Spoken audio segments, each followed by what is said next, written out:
So today I'm going to be making a panini. For those of you who don't know what it is, it's an Italian grilled sandwich, and there's no limit to what you can put in it. My husband and I started doing Panini Fridays maybe a year after we got married, and every Friday we came up with just a really awesome way to make a panini. Different fillings, and it became something to really look forward to.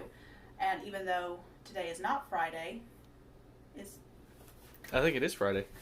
Okay, so I stepped away because I had to confirm that today was Friday, actually. Being stuck in the house during quarantine is messing with my schedule. Sorry about that. Anyway, so Panini Friday. Hey! I'm going to be working with some leftovers from a dish I made the other night using cabbage and brats. And I'm going to put that in the panini. And the bread I'm going to use is just an Italian soft hoagie bun. And then the cheese I've chosen is a bourbon Gouda. And the biggest part of today is a very simple sandwich, so the biggest part is going to be making the dipping sauce, which is going to be a mustard aioli. And I'm not going to go through the whole process of a homemade aioli with egg yolks and all that. We're just going to do it with mayonnaise and just make it nice and simple. So, okay, we're going to start with a half a cup of mayo for this aioli sauce. I always trip on that word. And then you're going to need 1 tablespoon of Dijon mustard. And it's really to taste on the salt and pepper, but I've gone ahead and measured a 1/4 teaspoon of salt and a 1/4 teaspoon of pepper in here. We're also going to be adding 2 tablespoons of the whole grain mustard, and that's really what's going to be making the sauce. And then I'm going to add 1 teaspoon of pepper sauce, and as I'm sure y'all paid attention, I like Vandals. It's good with anything, but whatever you've got will work.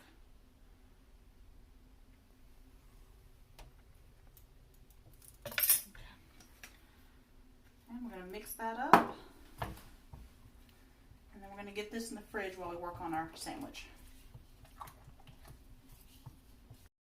Okay, we're ready to assemble the panini. And just to kind of give you a reference here, I'm only going to cut off about the length of the brat in bread. Because one thing with a panini, you don't want more bread than you have filling. And we're going to cut the bread in half. And I like to work with a thicker bread for paninis because it grills it and mashes it down, and so it never ends up being too thick. And I've already got a little bit of this cheese sliced up, but we're going to need some more. And I wish y'all could smell this. It is incredible. It's aged really nicely. Okay, that should be enough of that. We're ready to assemble. And I reserved a little bit of the dipping sauce. I like to use whatever my dipping sauce is. That's what I like to spread on the bread, and that enhances the flavor. That's my personal take on it. And you don't want very much. It's a very thin layer. I would put less than you would if you were putting mayonnaise on your regular sandwich. All right. And on one side of the bread, we're going to put cheese. And then I'm going to go ahead and get some of this cabbage and put on there. Maybe a little bit more.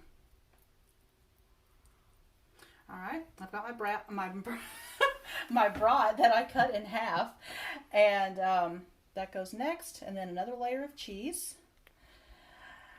and there's the top, and the grill will mash it down for you, so even though it looks really big right now. Another thing with paninis, typically they don't put butter on them before they grill them, but I like to put butter because butter's good on everything, so...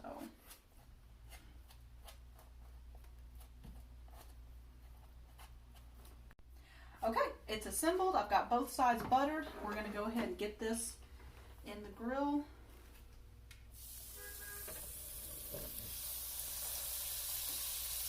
We're just going to let it kind of slowly mash down.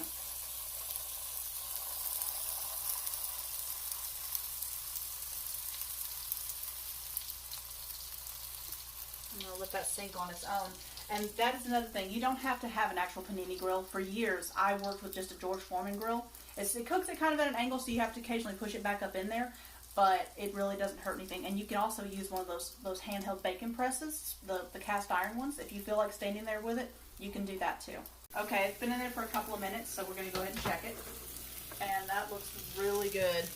All the stuff's oozing out of there on both sides, which means it's all nice and melted and gooey. And you can see how flat it got. It really mashed down.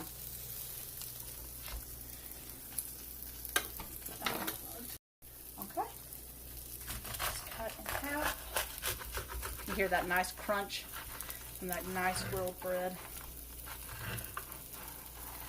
And look at that. All those layers of cheese and brat and cabbage. And then we've got our dipping sauce. And we are ready to eat.